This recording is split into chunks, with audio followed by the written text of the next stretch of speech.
All right, welcome back.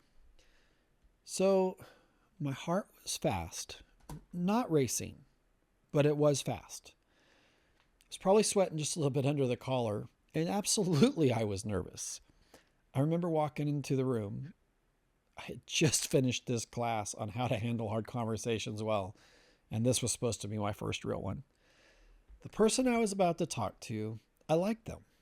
I had been their peer not long before, and now I was their supervisor, which meant I had probably done the same thing they had done at some point, and they probably knew.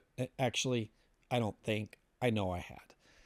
I had worried about it most of the night before, probably a little bit of a sleepless night, and that person would be here in my office in 5 minutes. Notice my office. I probably shouldn't have done it that way, but I did. I was waiting. I do not remember exactly what was said, but I do remember what it felt like when it was over. It felt like something had been repaired. I didn't even know it was broken, and it was repaired. What this class had given me was not confidence. It gave me a way to think before I walked into the room.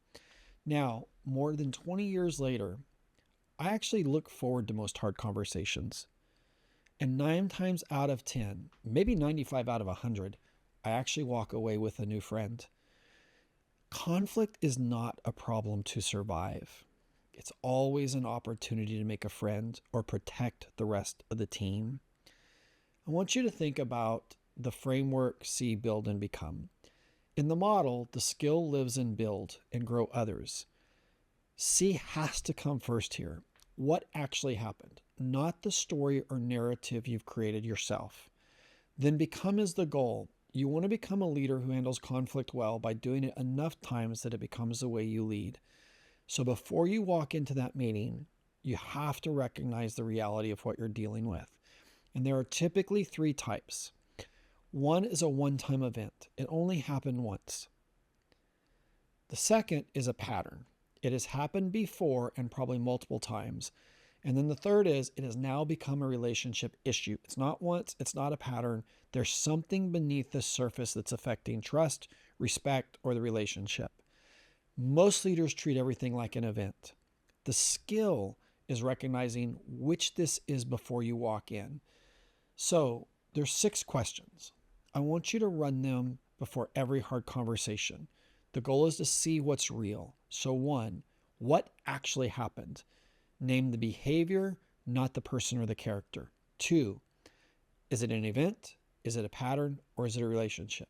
3, what story am I telling myself? Could there be a different explanation than what I think right now? This is the one most leaders skip. Name the story you have invented. Then ask, could I be wrong? Walk in curious, not convinced.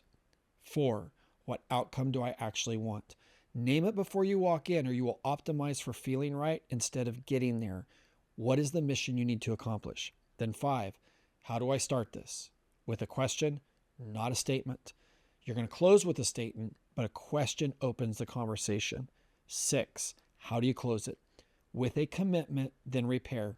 Name what happened, reaffirm the relationship, and move forward together. So let's just think about it. The 3rd missed deadline in 6 weeks. This is a pattern, not an event. What story am I telling myself? Maybe they're overwhelmed and not saying so. I don't know. Maybe I'm thinking they're just a potato head. So I'm going to ask, how do I start? Hey, I've noticed some trouble with these deadlines. Help me understand what's going on from your side. Let them talk. How do you close it? I'm glad you told me what was happening. That matters to me. Let's make sure you have what you need to get this done. This is now the repair. 90 seconds of preparation, and I walked in curious instead of convinced. So again, see what actually happened, not the story, not the narrative. Build. Practice the 6 questions in a real conversation this week. Become the leader who looks forward to hard conversations because of what is on the other side. Walk in curious instead of convinced. Walk out with a commitment and a repair. Now, I will say, not everybody will allow you to do this. You will not have 100% success because not everybody's willing. But that's the entire skill. The workbook has the full practice. Find a conversation, use these questions. practice the basics. They work.